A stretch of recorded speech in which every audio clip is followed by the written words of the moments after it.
Assalamualaikum warahmatullahi wabarakatuh. Halo para pemirsa Dokter Unair TV yang di rumah yang sudah menyaksikan channel YouTube kami. Pada hari ini kita akan membahas tentang kenali lebih jauh penyakit lupus sistemik erythematous dalam rangka memperingati Hari Lupus Sedunia. Perkenalkan, nama saya Wulanda Izmiria Dinata yang akan memoderatori sesi kali ini. Dan pada sesi kali ini, kita juga turut mengundang pembicara yang akan menemani kita. Selamat datang kepada Dr. Cahyo Wibisono Nugroho, spesialis penyakit dalam konsultan reumatologi. Terima Selamat pagi, kasih. dokter. Selamat pagi. Jadi dokter, kan kita pasti sudah sering mendengar ya dokter, untuk di Indonesia sendiri kan kita sudah sering mendengar ya dokter, ada artis-artis mungkin sakit lupus, baik selebriti yang internasional maupun di Indonesia sendiri. Tapi kan kita kadang juga masih banyak yang belum mengerti ya dokter, sebenarnya penyakit lupus itu apa sih yang disebut penyakit lupus itu dokter? Ya, baik, terima kasih.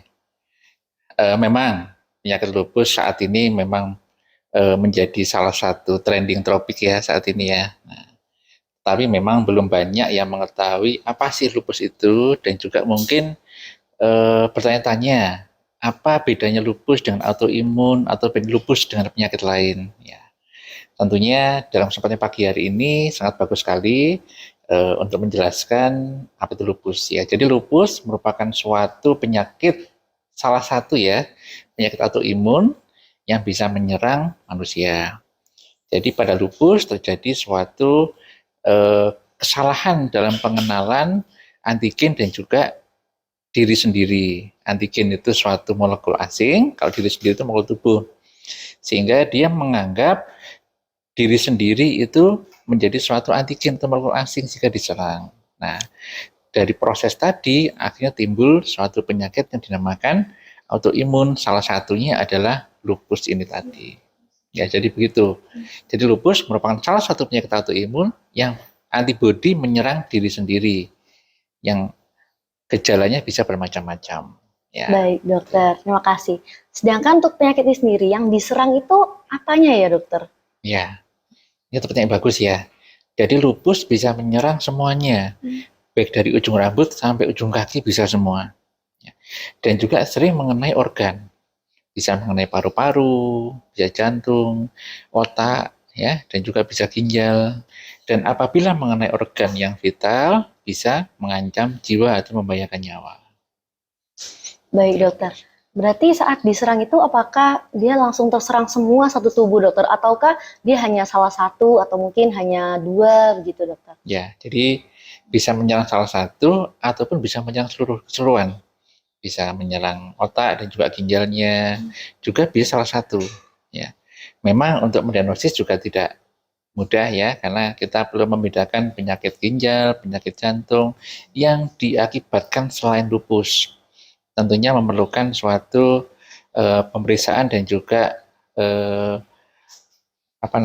evaluasi tersendiri untuk pasien, sehingga kita bisa menentukan oh ini lupus penyebabnya atau bukan lupus penyebabnya. Baik dokter. Nah, kemudian setelah tubuh ini diserang gitu dokter, itu kenapa bisa terjadi dokter? Kenapa kok seharusnya antibodi yang melindungi kita, kenapa kok malah menyerang tubuh kita itu dokter? Ya, terima kasih, ini pertanyaan bagus sekali ya. Apa kok ada orang yang terkena lupus, ada yang tidak? Ya, jadi memang pada beberapa orang, entah karena genetika ataukah pengaruh lingkungan, misalkan makanan, aktivitas ataupun radiasi, ya, bisa menyebabkan kesalahan dari sel-sel, terutama sel kekebalan tubuh kita. Ya, dari sel kekebalan tubuh tadi, karena kesalahan mengenal, akhirnya dia mengenal tubuh kita sebagai suatu antigen dari luar atau benda asing. Kenapa benda salah mengenal tadi akhirnya terjadi manifestasi lupus tadi. Mengenai penyebabnya tentunya kita belum bisa mengetahui secara pasti penyebabnya, ya. Tapi diperkirakan memang kombinasi dari beberapa hal yang saya sebutkan tadi. Jadi intinya saat ini kita bisa berusaha mencegah, ya, tapi kita belum bisa menentukan apakah penyebab pastinya lupus tadi. Baik dokter, untuk penyakit lupus ini sendiri, apakah dia bisa menular ya dokter antara satu orang mungkin berdekatan atau mungkin karena makan dari tempat yang sama, itu apa bisa menular ya dokter? Ya, ya. Jadi terutama juga untuk keluarga penyintas lupus dan juga eh, orang-orang sekitar penyintas lupus ya. Lupus bukan suatu penyakit menular ya. Dan juga bukan merupakan penyakit keturunan. Jadi kadang-kadang ketakutan kalau orang tuanya lupus atau dia lupus nanti anaknya lupus. Tidak. Memang tadi saya sebutkan bahwa patogenetik memegang peran penting untuk penyakit lupus ya. Tetapi bukan terjadi begitu saja dari ibu ke anaknya, tidak. Ya. Jadi semua orang mungkin ada genetika tertentu yang bisa memicu penyakit lupus. Kalau gen tadi teraktivasi, timbullah penyakit lupus. Kalau tidak, ya aman saja, tidak akan timbul penyakit lupus. Jadi mohon disebarkan juga, diinformasikan bahwa lupus bukan suatu penyakit menular. Tidak menular lewat makanan, ataupun sentuhan, ataupun udara seperti COVID ya. Jadi kalau penyintas lupus tidak perlu khawatir, tidak perlu takut ya. Kita bisa memberi mereka support ya, sehingga mereka bisa bersemangat ya untuk sembuh dari lupusnya. Baik pemirsa yang di rumah, jadi lupus ini sekali lagi bukanlah sebuah penyakit yang menular. Dan mungkin kita juga bisa melakukan langkah-langkah pencegahan menghindari triggernya, begitu mungkin ya dokter? Betul. Mungkin yang bisa kita lakukan apa ya dokter? Apakah mungkin ada makanan yang kita hindari atau jadi pantangan? Atau mungkin pernah dengar-dengar harus tidak boleh kena matahari katanya ya dokter Ya, kalau sakit betul lupus. ya. Jadi untuk menghindari lupus memang agak kita belum bisa memberikan panduan khusus ya, karena kita juga belum tahu apakah penyebab lupus secara pasti. Ya, tentunya yang bisa kita lakukan adalah pola hidup sehat, ya, berolahraga teratur, ya, mungkin hindari polusi juga penting, ya, hindari radiasi juga. Nah, kebetulan pada orang yang terkena lupus ada pencetusnya, sampai dia namanya flare ya atau kambuhan ya. Kita harus menghindari pencetus tadi. Salah satu adalah sinar matahari. Kenapa kok sinar matahari mencetuskan lupus? Karena sinar matahari itu mengandung sinar ultraviolet. Sinar ultraviolet tadi kalau mengenai molekul di dalam kulit itu bisa mengakibatkan radang atau inflamasi. Sehingga inflamasi tadi memicu timbulnya lupus tadi ya. Itu salah satunya. Kemudian kedua yang paling penting adalah stres. Baik stres fisik maupun stres psikis ya. Jadi pada orang lupus kalau terjadi suatu stres, misalkan ujian yang sering ya, kemudian marah, sedih, emosi, nah itu bisa juga mencetuskan lupusnya atau membuat lupus menjadi kambuh. Nah jadi itu salah satu hal yang bisa kita hindari ya kalau kita memang menderita penyakit lupus. Ya, jadi begitu. Baik dokter. Kan kalau saya lihat-lihat fotonya kadang tuh ada orang yang sakit lupus tuh bingung ini alergi atau lupus. Apakah ada tesnya khusus gitu ya dokter untuk lupus itu? Ya, terima kasih. Ya. Ini yang sering ditanyakan. Apa tes yang bisa menentukan seseorang menderita lupus atau tidak? Ya. Jadi lupus itu tidak ada satu tes pun yang memastikan bahwa ini lupus. Ya. Yang kita lakukan adalah memeriksa bahwa apakah gejala yang terkait dengan lupus, kemudian kita bisa memeriksakan laboratorium yang bisa membantu kita untuk menegakkan diagnosis lupus. Jadi untuk tes lab tersendiri tidak ada. Saat ini memang ada tes namanya ANA baik IF ya maupun ANA ELISA ya. Itu yang sering digunakan untuk mendiagnosis penyakit lupus. Tetapi jangan salah bahwa pemeriksaan tadi bukan untuk men-screening. Karena ada sekitar 5-10% orang normal itu yang memang pemeriksaan anatesnya positif. Jadi jangan disalah artikan kalau anates positif pasti lupus. Kita perlu memeriksa gejalanya tadi, seperti yang dikatakan tadi, bahwa ada gejala mungkin ada gejala seperti alergi ya. Nah, bukan berarti semuanya lupus. Kita harus memastikan dulu apakah alergi tadi terkait lupus atau tidak, karena ada ciri-ciri khususnya. Oh iya ini alergi, oh bukan, ini bukan lagi lupus. Dan itu bisa kontrol ke penyakit dalam atau reumatologi ya, untuk kita pastikan, oh ini terkait lupusnya atau tidak. Jadi begitu. Baik dokter. Untuk gejalanya sendiri yang paling umum dikeluhkan untuk orang-orang yang menderita lupus sendiri ini apa ya dokter? Ya, gejala yang paling mudah untuk dikenali adalah adanya namanya malares atau timbulnya suatu gambaran kemerahan di pipi ya atau di wajah yang gambarnya menyerupai kupu-kupu. Ya, jadi seperti ada pelebaran di wajah, pipi kanan kiri dan juga melewati hidung. Tapi cirinya adalah lipatan dari sudut mulut dan pipi ini tidak terkena. Nah, itu bedanya.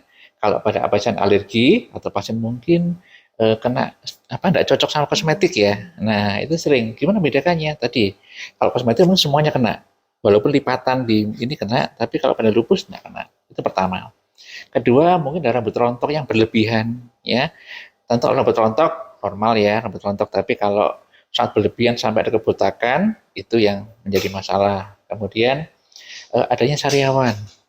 Dan sariawannya itu khas, lokasinya itu biasanya di langit-langit mulut ya, dan tidak nyeri. Jadi jangan salahkan sariawannya di pipi atau di gusi ya. Kemudian juga ada keluhan nyeri sendi, dan juga kalau kena sinar matahari kok kemerahan ya kulit saya ya. Atau khusus pada wanita, itu biasanya ada gangguan menstruasi. Nah, itu tanda-tanda yang mudah dikenali oleh masyarakat awam. Tentunya ada beberapa hal lain yang merupakan parameter lab yang tentunya hanya bisa bisa dijelaskan atau dikenali oleh dokter. Ya, jadi untuk masyarakat awam tentunya mohon bantuan ya, mohon bantuan untuk mengenali tanda-tanda tadi, tapi jangan dahulu memvonis lupus dulu sebelum kontrol ke dokter penyakit dalam. Ya, begitu, Mbak. Ya. Baik dokter. Jadi tadi lumayan banyak ya ciri-cirinya juga ya dokter. Terus kan juga sering disebut lupus ini penyakit 1000 wajah begitu dokter. Ya. Sebenarnya ini maksudnya apa atau artinya apa dokter? Ya, jadi seperti tadi saya katakan bahwa gejala penyakit lupus atau penyakit lupus bisa menyerang dari ujung rambut sampai ujung kaki. Jadi memang gejalanya bisa mirip dengan penyakit lain. Ya, tadi katakan bahwa ada alergi, ya, kemudian juga bisa terjadi suatu rontok rambutnya, ada gusi berdarah, ya. Jadi bisa menyerupai seluruh penyakit, katakanlah penyakit alergi menyerupai lupus, atau penyakit sendi, misalkan ada artritis atau nyeri sendi, bisa, karena lupus juga bisa. Kemudian penyakit-penyakit jantung atau sesak, misalkan ya, sesak nafas, bisa karena lupus juga. Sampai kukunya yang ada perubahan bentuk kuku juga bisa karena lupus. Jadi kenapa lupus dikatakan penyakit 1000 wajah? Karena memang bisa menyerupai seluruh penyakit. Ya. Jadi itu yang bisa saya katakan. Jadi agak ngeri ya dokter, kadang bisa orang-orang yang suka self-diagnose cuman Google, aduh lupus gitu. Tapi jangan takut ya, karena belum tentu itu lupus, harus dikenali oleh ahlinya. Baik dokter. Untuk pasien-pasien seperti yang sudah menderita lupus dokter, apakah mereka itu berarti sampai selamanya harus mengonsumsi obat? Ataukah mereka bisa ada kemungkinan sembuh begitu ya dokter? Ya, terima kasih. Ini pertanyaan bagus juga ya. Jadi juga ini yang sering ditanyakan oleh pasien lupus, apakah saya harus seterusnya minum obat dok? Ya, tentunya lupus adalah suatu penyakit kronis seperti diabetes, ya, seperti juga hipertensi, ya. Yang untuk mengontrolnya bisa perlu obat, bisa juga tidak, ya. Jadi memang seringkali kita memerlukan obat, tetapi apabila sudah terkontrol, bisa jadi nanti tanpa obat pun sudah terkontrol. Tapi suatu saat kalau ada pencetusnya, misalkan sedih, marah, capean, mungkin juga ada obat tertentu yang bisa mencetuskan lupus, nah timbullah lupus lagi. Jadi tentunya tidak harus seumur hidup minum obat, tapi kalau terkontrol ya tanpa obat, tapi biasanya kalau pas lagi kambuh itu yang sangat mutlak memerlukan obat. Ya. Baik dokter. Untuk penyakit ini sendiri biasanya paling banyak munculnya di umur berapa ya dokter? Apakah dia dari lahir memang sudah membawa genetik lupus gitu dokter, atau mungkin dia baru muncul ketika sudah mungkin di umur sekian seperti itu dokter? Ya, terima kasih. Jadi untuk autoimun ya, lupus khususnya itu biasanya muncul pada usia muda. Muda itu antara remaja ya, antara umur 20 sampai 30 tahun. Ya. Karena memang manifestasinya lebih sering pada terutama wanita usia muda. Apakah bisa terjadi pada usia tua? Bisa, tapi jarang sekali.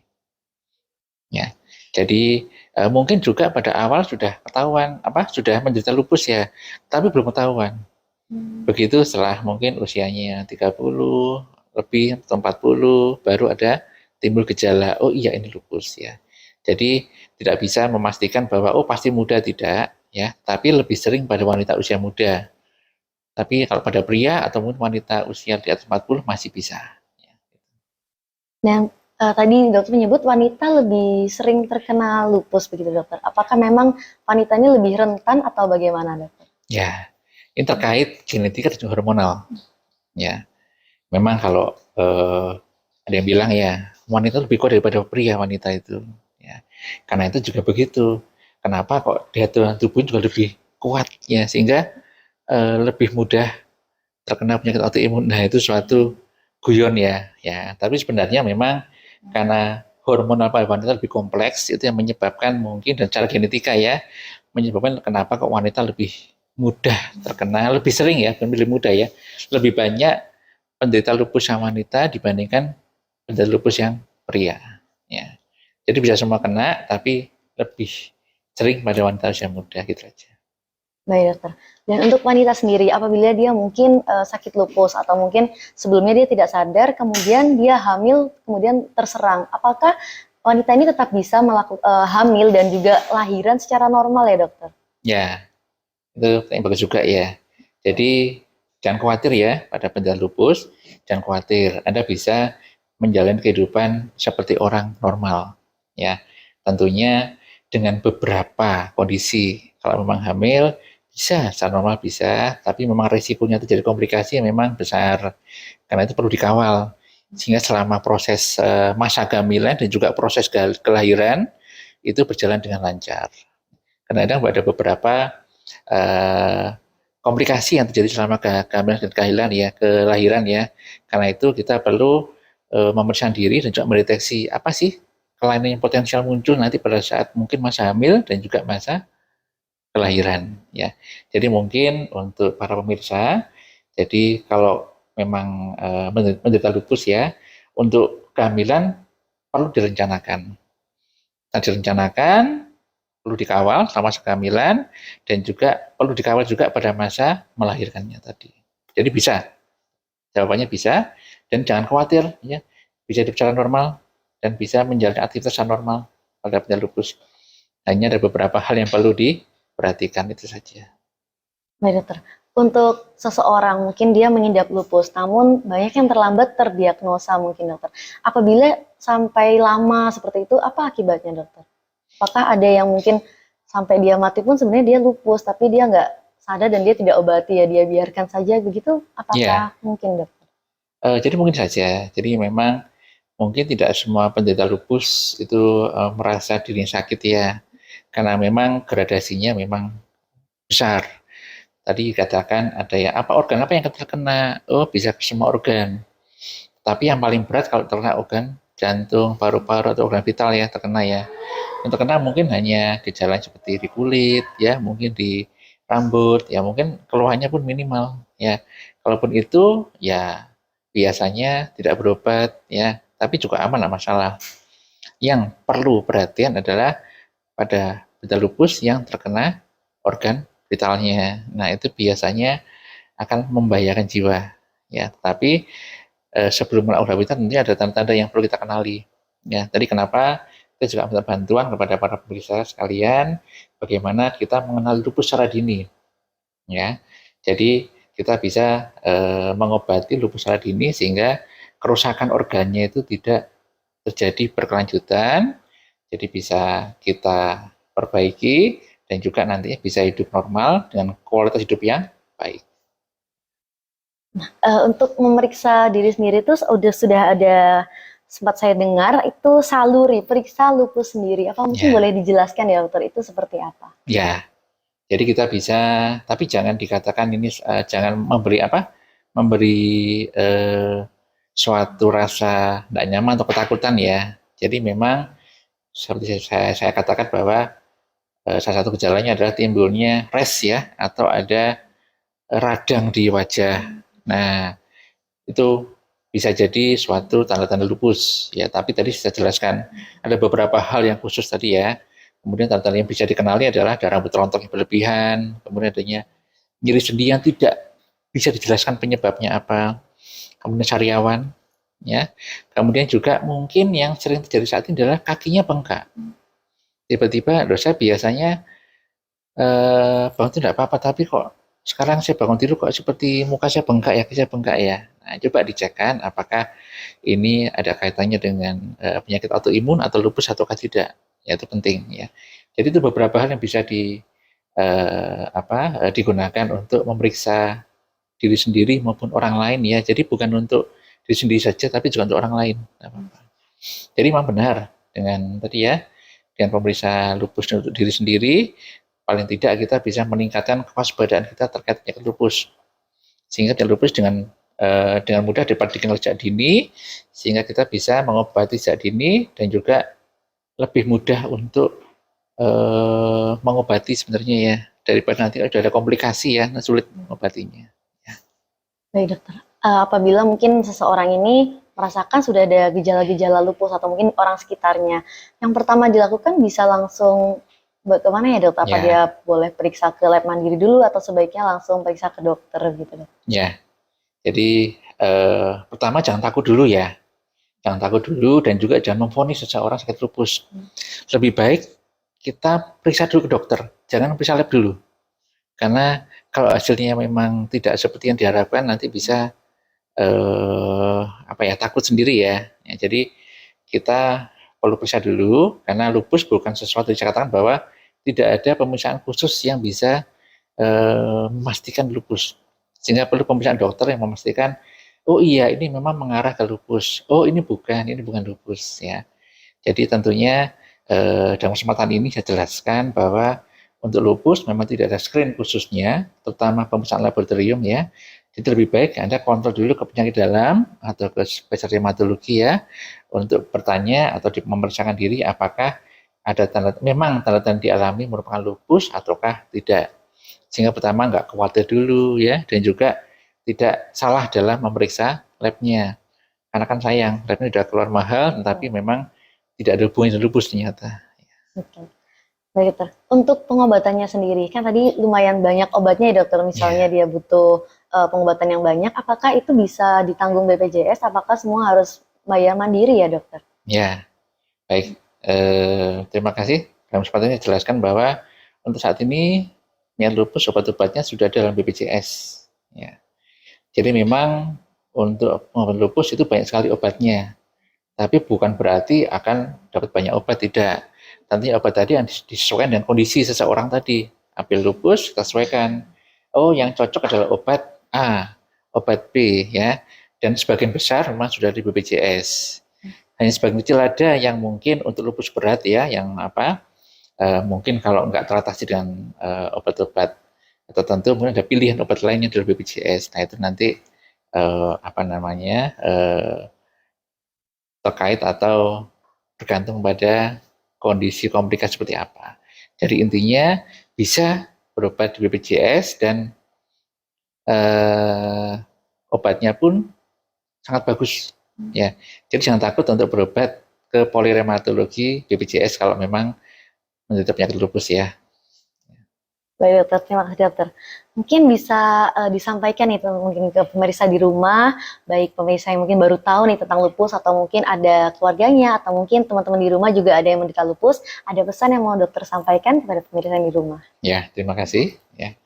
Jadi pesan saya untuk dan kami dalam organisasi namanya IRA atau Indonesia Rheumatology Association ya, menyampaikan bahwa kita bisa mendeteksi lupus ya sedini mungkin, seawal mungkin, sehingga kita bisa mengobati ya penyakit lupus dan juga mencegah komplikasinya.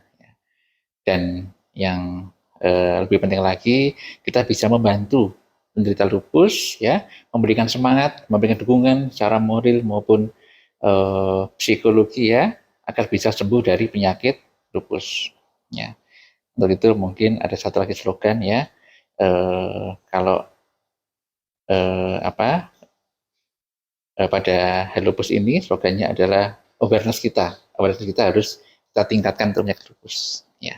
Jadi ini bukan suatu domain dokter sendiri, tapi juga menyeluruh, melibatkan masyarakat dan juga pasien sendiri ya. Dan jangan khawatir kalau memang sakit lupus saat ini, Jangan khawatir, banyak ada beberapa komunitas ya lupus saat ini. Kalau di Lamongan ada Gerakupu Lamongan ya, dan juga lain-lainnya yang bisa menjadi tempat ajang untuk bersilaturahmi, bertukar pikiran ya, dan juga saling menyemangati para pasien lupus sehingga tidak putus asa ya. Jadi itu saja yang bisa sampaikan. Jadi nanti mohon juga peran serta dari masyarakat dan juga keluarga penderita ya. Terima kasih. Baik, terima kasih banyak dokter penjelasannya dan juga tadi sudah ada pesan-pesan yang tentunya bermanfaat sekali bagi kita. Baik, sekali lagi sampai jumpa teman-teman Dokter Unair TV yang ada di rumah. Jangan lupa bisa saksikan channel kami dan juga subscribe agar tidak ketinggalan video-video kami yang lainnya. Sampai jumpa.